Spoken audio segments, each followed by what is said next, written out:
My name is Dan Finucane, and I'm currently a regent.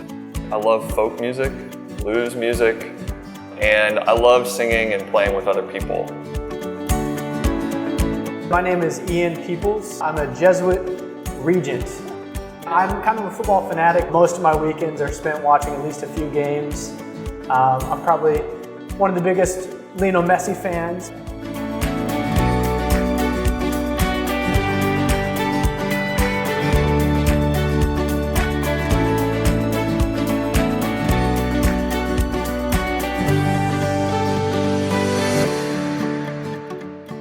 Hello and welcome back to MagisTalk. My name is Dan Finucane and I'm joined by my co-host and Jesuit brother, Ian Michael Peoples.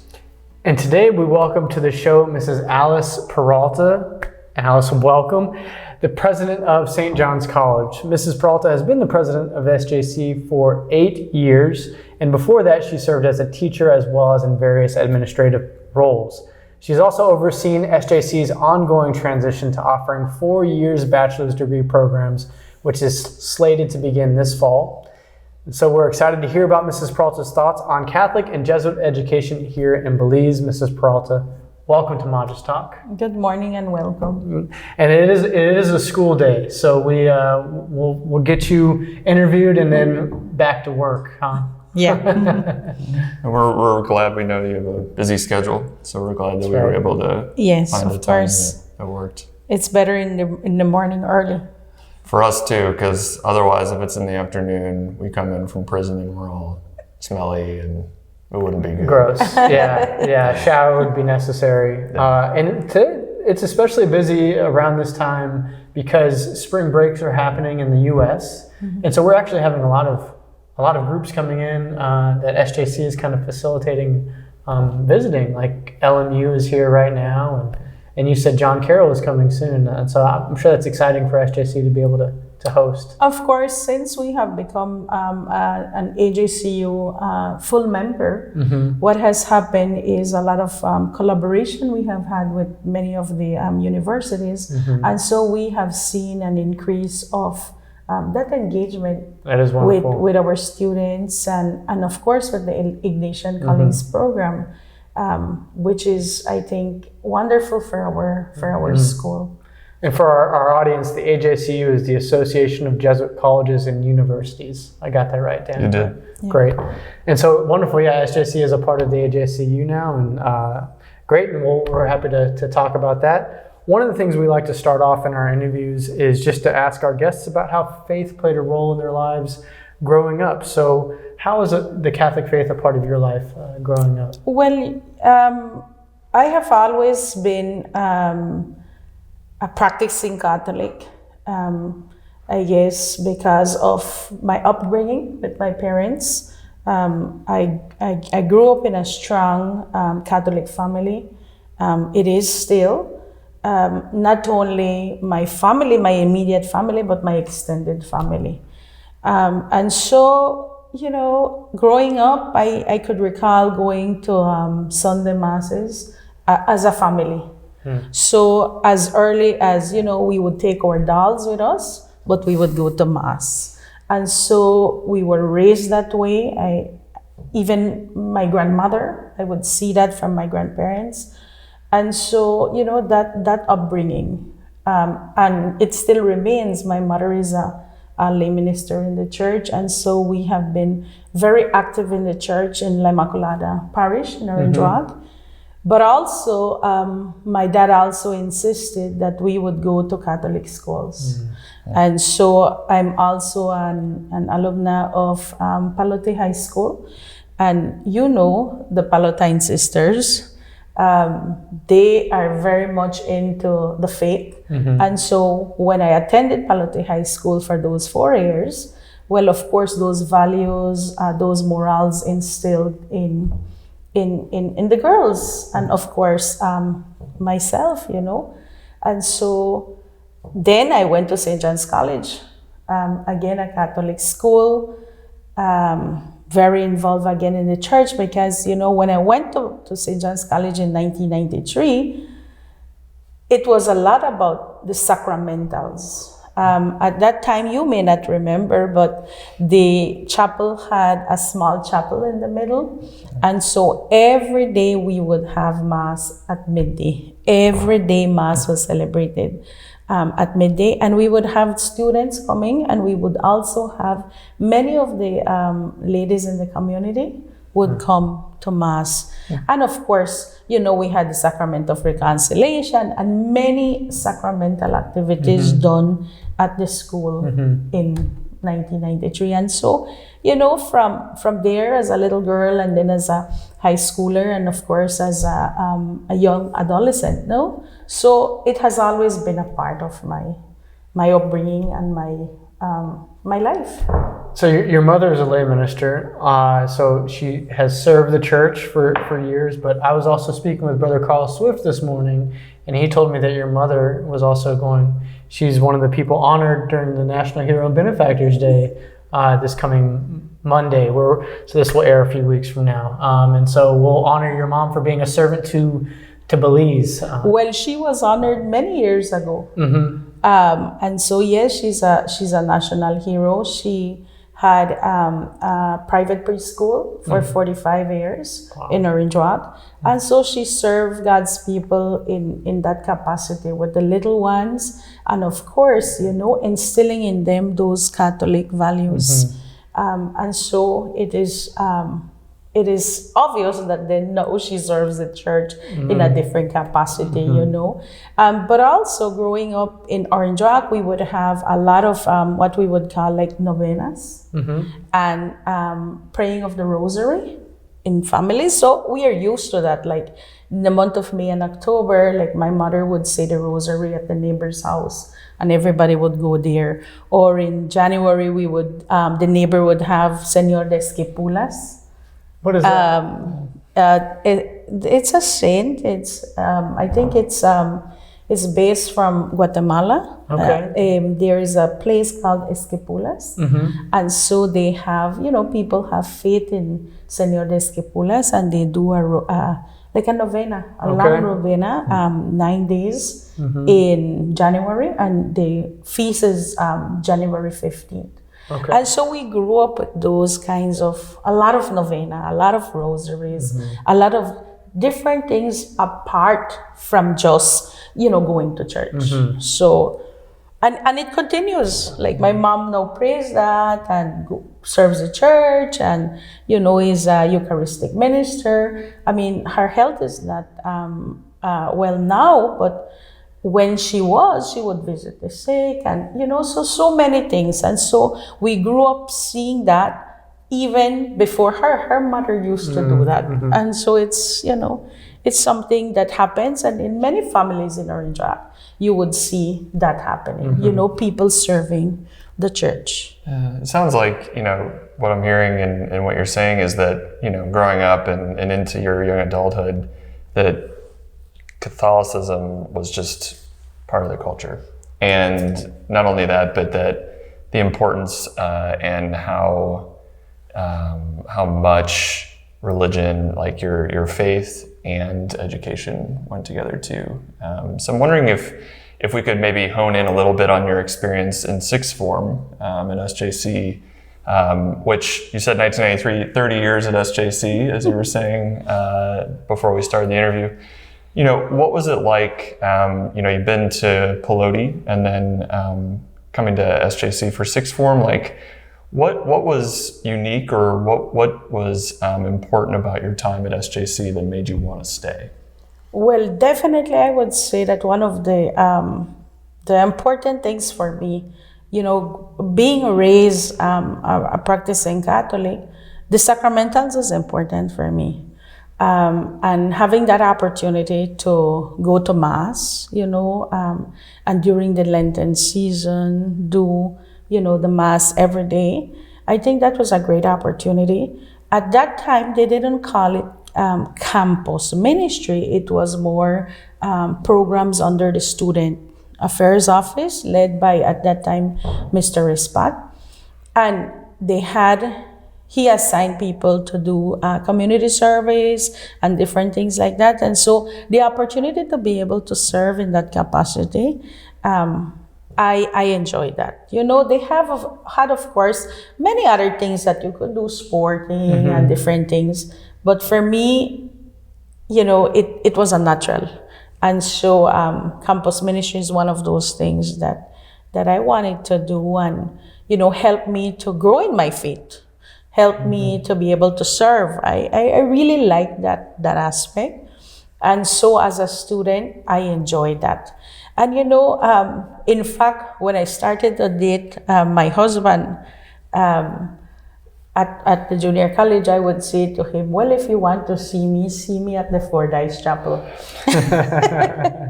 And so he would come along if he wanted to see me, And so, at that time, there was a lot of students that would come for that mass, like at midday. And we would gather and then have lunch right outside the chapel. So, 30 years now, when I pass the chapel, I always remember that, we used to sit down in front of the chapel to eat meat pies. At that time, meat pies was 50 cents, and so we would, we would gather there and all the different activities in the church, Advent, Lent. So that was very present, and I really enjoyed that. At the junior college, at the sixth form at that time. And while you were there, were there Jesuits that you got to know? Of that made an course, impact on you? Of course, there were. At that time, we had several teachers that were Jesuits. I remember our statistic teacher. I think his name was Father Murray. We had Religions of the World. We had Father Tenny Wright. We had Father Tim Thompson taught us the theology courses. And so we had several, of course, in the sciences, there were many Jesuits too. One of the Jesuits, I remember, Father Barry, I can't remember his last name, but he taught us accounting and he was fun, He would go with us to places and, just being very involved with the students. And so, we enjoy that. Students enjoy that because, 30 years now when we sit down, a group of friends, we always talk about Father Barry. All the fun things we used to do and places we used to go with Father Barry. And so, yes, it was very present. And we didn't, in 30 years ago in 1993, I don't think we heard the words like what we're hearing now. For example, Ignatian spirituality or Magis or Cura Personalis. We didn't know about those words. In fact, I don't think we even knew that the Society of Jesus had a general. We didn't know that in 1993. But the Jesuit charisma, the Ignatian spirituality was very present. And so whilst there, we didn't know the terminologies, it was present in the things that we are doing, and especially in the sacramentals, that was happening at the school. Yeah, and I would say, as it's interesting, I didn't grow up going to a Jesuit school or anything, but I think the difference is maybe back then there was a lot more Jesuits there. But the Jesuit mission is obviously still very much active at SJC, and it's still kind of, that mission is still central. And I think now that with more lay people, I think it's maybe there's more focus on like, all right, what is this Jesuit mission thing? Could you tell us a little bit about the Jesuit mission of SJC, and of course, having been involved with SJC over the course of the past 30 years, maybe how it shaped you? Of course. Well, definitely, I want to expand on what you said in terms of, yes, we may have had a lot more Jesuits present in 1993. But now, as president of St. John's College, I feel that the Jesuit mission and the identity is more present than ever, because of the awareness, because of I guess the lay involvement and the formation that lay people have received over the last, I would say, last 10 years. It makes Ignatian spirituality and the mission of SJC come alive in a real way. It's like you can't take it for granted. You kind of have to work at it. Yeah. And so if I look at 1993 as a student, I look at 2003 when I was employed at SJC, there was not much of a difference from a student to 10 years later being employed, in that still it remained a lot more with the sacramental services and, the mass, the reconciliation.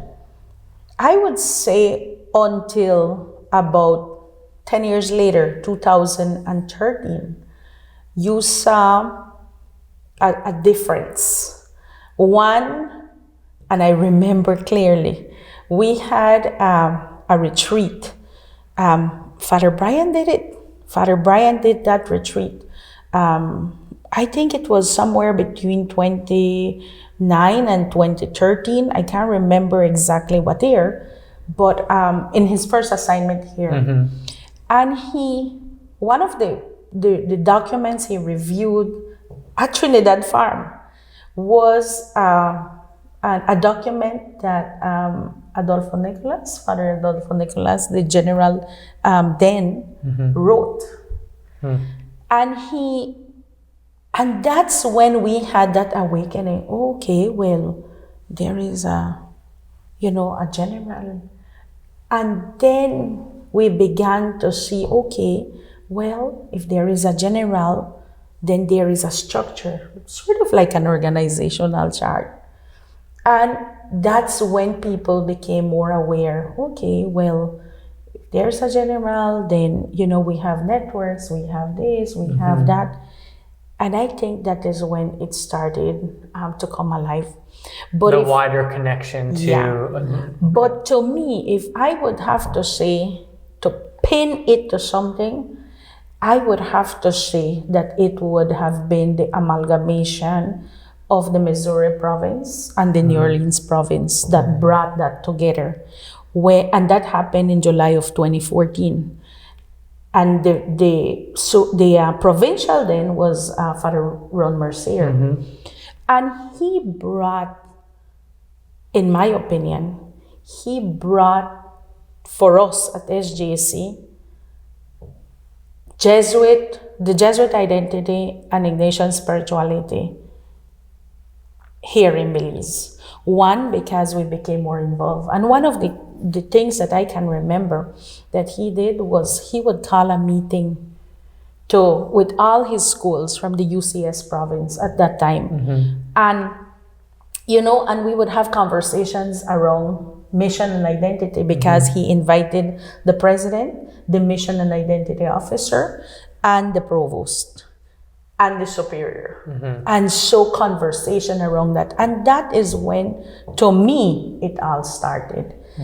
Mm-hmm. Father Green has kept that. Mm-hmm. And so I think that really brings home that mission and what it means to be a Jesuit school and what it means to be a part of a larger group. And so in 2016, from 2014, 2016, then there was this general congregation. Mm-hmm. And I could remember Father Green and Father Hong were selected to be in that congregation. And both of them came to Belize like a little after that congregation and did some meetings and workshops. And again, it just felt like, we are a part of this network. We are a part of Jesuit education, not only here in Belize, but worldwide. Mm-hmm. And then a general is selected. Mm-hmm. And we were all involved in that process. I remember I followed that, because it was my first experience. Many of the teachers followed. that general congregation, and then the selection of Father Arturo Sosa. One, again, that was very significant. He's from this part of the world. Venezuela, yes. You know, and so all of these things coming together. And of course, in 2018, so that would be 4 years later. In 2018, now, we have the mission priority examen at that time for St. John's College. And again, that brought awareness, more awareness, and then being a part of, at that time, an associate member of the Association of Jesuit Colleges and Universities. And so, you know, that whole process of how things happen, I think, has brought us to where we are. Now, I can't say that we are there yet, but we are making significant improvement in how things happen at St. John's College, especially in terms of formation. You know, so as president, as a student, I enjoyed what was happening. As a president, now I'm responsible for the mission. And so that formation for faculty, that formation for students, that formation, you know, for our parents and for the extended community. And you say, you know, that not being there yet. Well, I think, you know, Ignatius liked to call himself a pilgrim, right? And so we are a pilgrim church, meaning we're a church that's always on the way. Of course. And even for Jesuits, you know, Dan and myself, we are in formation right now, right? We're in formation for the priesthood.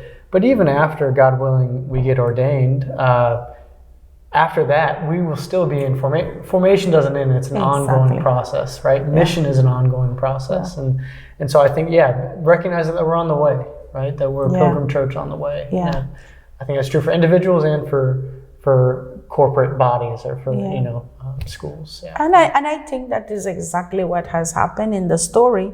You see these dates. It reminds you when Ignatius was in Marmisa, when Ignatius was, you know, in Pamplona and you know, and so all these steps to get where we want to be. And of course, now that we are charged, meaning lay people are charged, because it's no secret that the number of Jesuits are dwindling, not only here in Belize, but worldwide.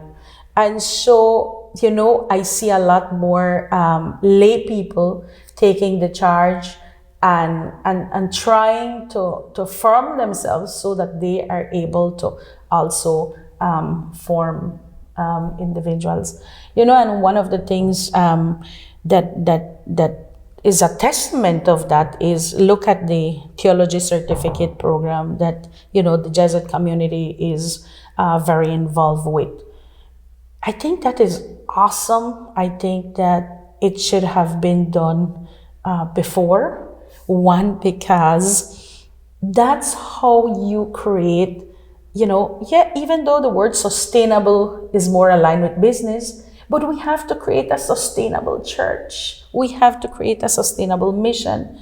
And that is how you do it. And you have the best theology teacher in the country. Of course, you know. Best theology teacher in the country. Dan is one of the teachers. And so, you know, having done, and of course other people from the Jesuit community that will join into that program, teaching the teachers that are going to go back into our, not only St. John's College, but in our other Catholic schools. I think it's God's work. It's amazing. And that is how it should be moving forward. Because no longer can we expect Dan and Ian and Father Brian and Father Green to do all the work. You know, it is important that lay folks get involved so that they are able to carry out the... And lay formation is a huge part of our mission going forward, right? That we've kind of created this plan, the Jesuit community, and lay formation is I would say, a central part of that plan going forward. Yeah, and maybe kind of we're kind of shifting into this question, but talking about how the mission ultimately is one of the pieces of the mission is support for the church, and. You know, the theology certificate has been a great opportunity to bring in not just SJC teachers, but teachers from, you know, Peloti, SCA, and elsewhere. And so, you know, how do you see SJC's role within the Belizean church and society? How is SJC helping transform Belize, would you say? Well, definitely SJC, as the largest Catholic school in this country, plays a key role in educating the students that will serve our church. And one of the things that St. John's College has done recently is the getting and securing the permission for the 4-year college. Because it is going to be the only Catholic college in the country, meaning at the university level. 4-year institution. And I see that as being something that is going to help the church. So no longer will our students come 4 years with us, 2 years at the junior college, but another 2 years. And what great opportunity is that for the formation of these young adults, young boys, because we cannot forget that we're the only all-boys school, Catholic school in this country. And so we are looking at 700 young men coming to the school. 98% of the young men transition to the junior college. And we're hoping that equally we're going to have that same amount transition to the college. And so what a great opportunity for the church, for us to be able to form these young individuals to be persons that are going to serve the church, serve God. You know, so it's 8 years of formation. And I feel that, you know, that's an opportunity that St. John's College is giving to the church, to the people of this country, to be able to impact, to work, to collaborate, to serve, to partner with also the parishes, church-affiliated groups, you know, and of course, going back, because at the end of the day, what we wish for our students, or what is the true measure of our students, is what they are going to become when they leave. And so if these 2,000 students that we currently have go back and serve the people, serve the church, in their way of living, in the way of treating others, in service to the community, what great opportunity is that to our parishes and to our church. Yeah. And so I think that every day we serve the church, and we want to continue to be able to do that. And what better way to do that than through the college, and having the students stay with us more years so that they have more opportunity and more graces to give to the people. Yeah, and it you know, it's 8 years, but it's 8 years when young people are most formable. It's kind of when they're figuring out who they are, what they want. And I think that one of the things that gives me a lot of hope about Jesuit education is that often I think people come to our institutions for their reputation, and that's fine, that's wonderful.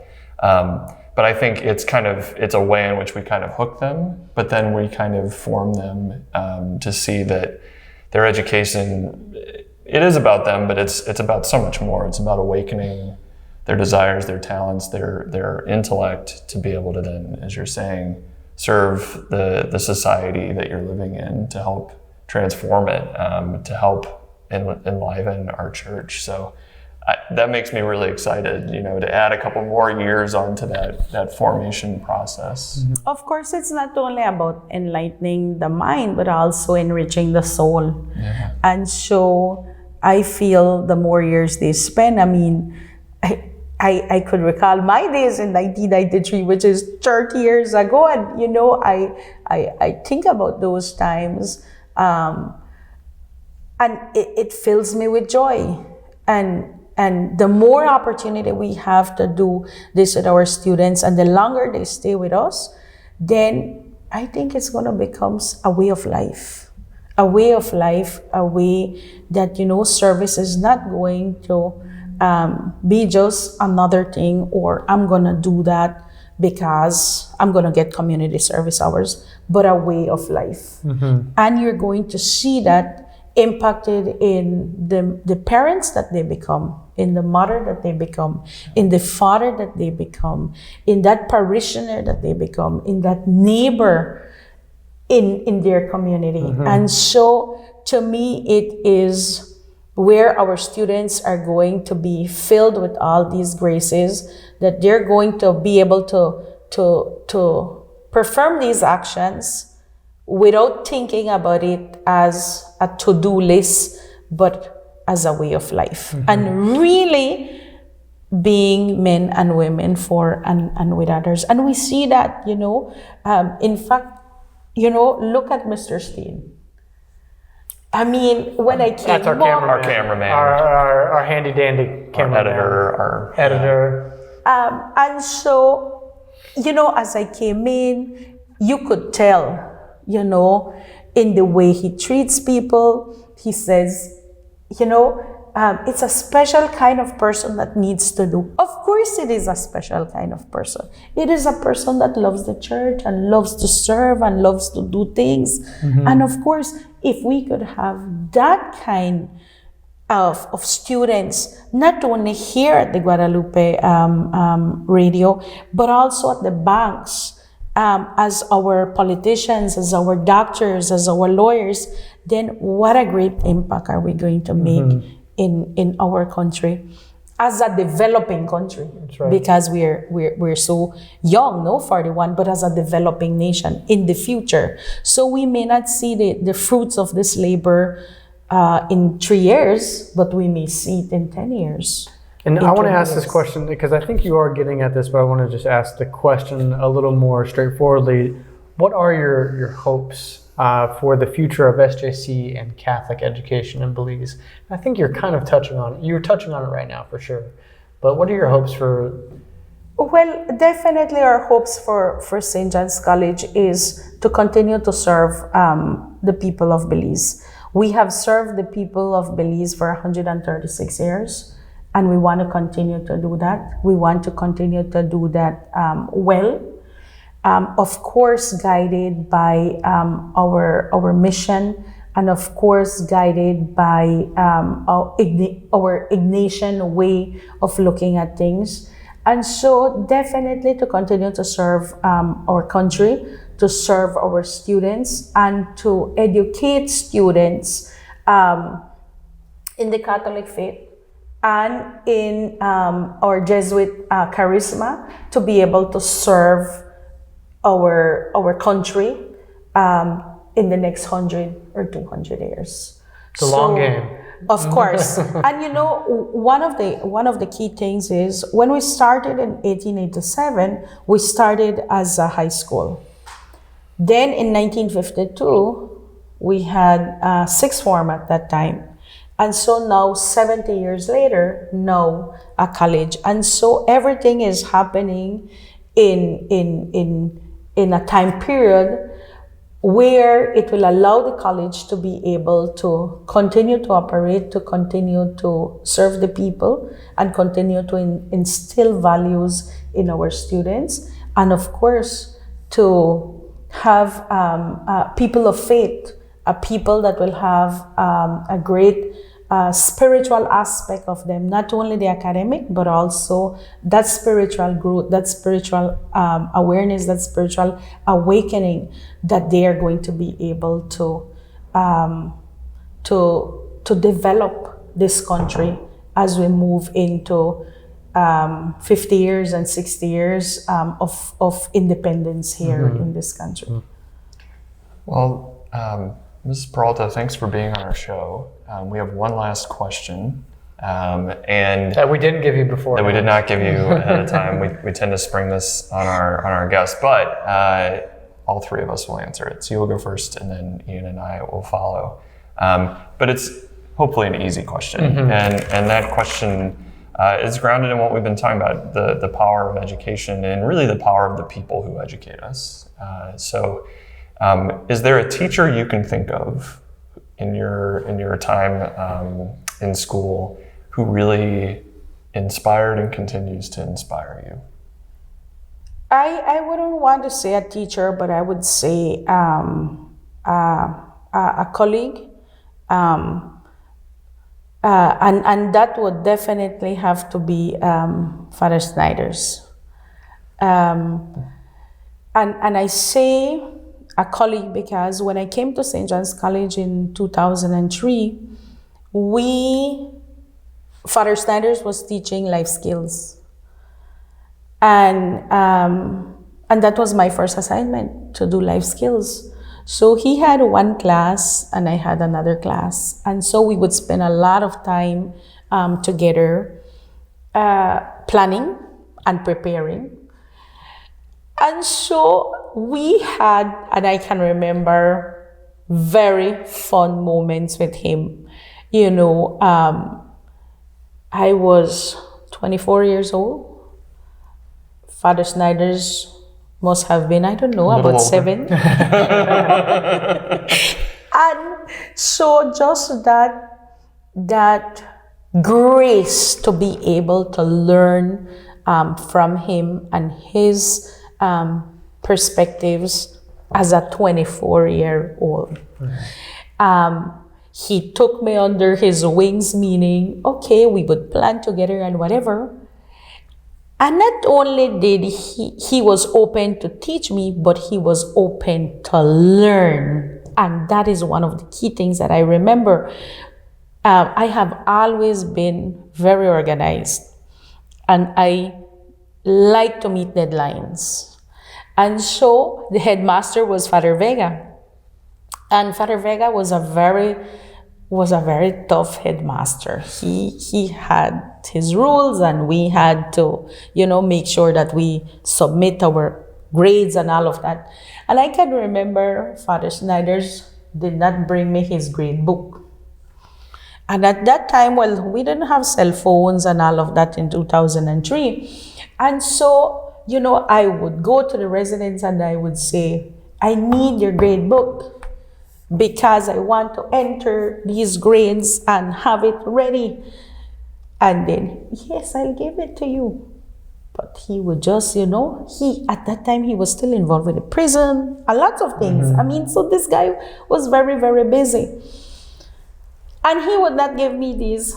And so I was so tired, and I said, you know what? Well, if you don't bring me these grades, then I'm going to, And so just that openness to embrace that, you know what? Well, I'm good at these things, but I'm also not so good in this area. And so he would say, okay, well, moving on, would you help me with the grades? And I said, of course, I'll help you with this because you are already helping me with this. And so that has been him. And the same thing as the dean of the junior college and as the president. I remember I would ask him for advice early on, and I would say, what do you think we should do with campus ministry? In fact, I still have today, like a note he wrote to me. These are some of the things that you have to get done. And just that very special time that he would take to write you notes. And he still does now, like he would send me cards or letters, saying the same thing, but just that special care and that time that he takes to always teach you a lesson or teach you something, but also his willingness to listen to you and also learn from you. So it's like I never felt the age gap. It's like you could learn from me and I could learn from you.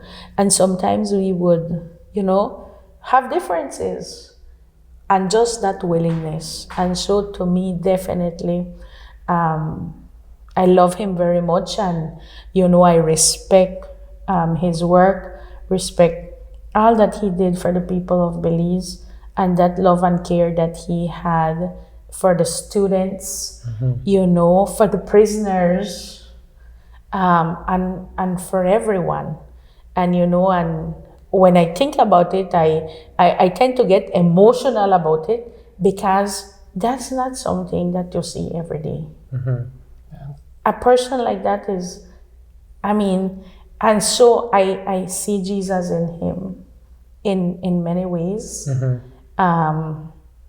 And just that ability to learn from you and you learn from him, that openness, and that's a simple thing that possibly we don't do enough with the people that we encounter, but to me he's a representation of that Jesus for me. And so definitely I would have to say, and of course there are many, but many people, Father Green has been, Father Hong, but Father Snyder's is very special in my heart for me. Thanks. Yeah. He's been an inspiration for us too, Father Snyder's. We still always hear about Father Snyder's out of the prison. Actually, when Father Tom Curran, who is on our show, a guest, when he came out to the prison with us recently to visit, several guys ran up to us thinking that it was Father Snyder's. They were a little disappointed, but Tom's a great man too, a great priest. And, for me, I think I go back and forth. The first college professor who really lit a fire under me, I think, was a woman named Professor Jenna Heath. So she was a journalist for the Washington Post for a little while, and then I think she was at the Austin American-Statesman. This was when I was going to St. Edward's University. She recently randomly reached out to me to see how I was doing, which I was really touched by. And so, yeah, Professor Jenna Heath, you probably never watched this episode, but I think just a journalist who loves the craft and inspired me to want to be able to tell stories well. And I think that is also part of our priestly ministry, right? Our ministry as Jesuits, and is to be able to tell the story well. And so that's Professor Jenna Heath. Thank you. So Dan, turn it over to you. Yeah, there are so many people I could name. I'm gonna go back into the vault though of primary school. Whoa. And talk about my 5th grade teacher, Mrs. Diane Hilliard, who was just a phenomenal teacher. And I was 11, 12, and she would have us memorize Shakespeare and Edgar Allan Poe and Walt Whitman, and I was 11 years old. But was not afraid to challenge us. And I think I had to do a 20-page report on a state. Just crazy. I look back at it now and it sounds crazy. That's awesome. But because she was so empowering, it was I want to do this. And so much encouragement. But she also was really good. There was a point, and Ian, you and I have talked about this a little bit, but I was being bullied a little bit by classmates, and she actually called these kids' parents and said, "You need to meet with Dan and his." I was Danny back then. Danny and his parents to resolve this. So she early on was teaching me about what reconciliation can look like, and her son was my classmate and good friend too. So I spent a lot of time at their house, as I got older, and just somebody who I think wasn't afraid to really challenge us, kind of call us to something greater, and it gave me a sense for what it means to really learn and really study stuff that I'm sure has had a huge impact later on. What state did you write your thesis on? This 20-page paper. It was the state of New York, and I should clarify. There were 10 of those pages were maps, and I loved to draw. So getting to draw a map of New York and do like the topography and agriculture and all that. I just nerded out. And we still do that when we write papers. We find ways to fill the space. Exactly. Exactly. So. Well, President Alice Peralta, thank you so much for joining us on MagisTalk. We know you got a busy school day ahead of you, so yeah, thank you for being here with us. Really appreciate it. And we want to thank all of you for joining us. And if you have any questions or comments or things you'd like us to cover on our shows, we have a limited number of shows left. So you'll really have to tell us if you want us to cover any certain topics. You can do that on Facebook or YouTube, or if you have Dan and I's contact, you can just reach out to us directly. All right, well, everyone have a blessed week, and we'll see you next time.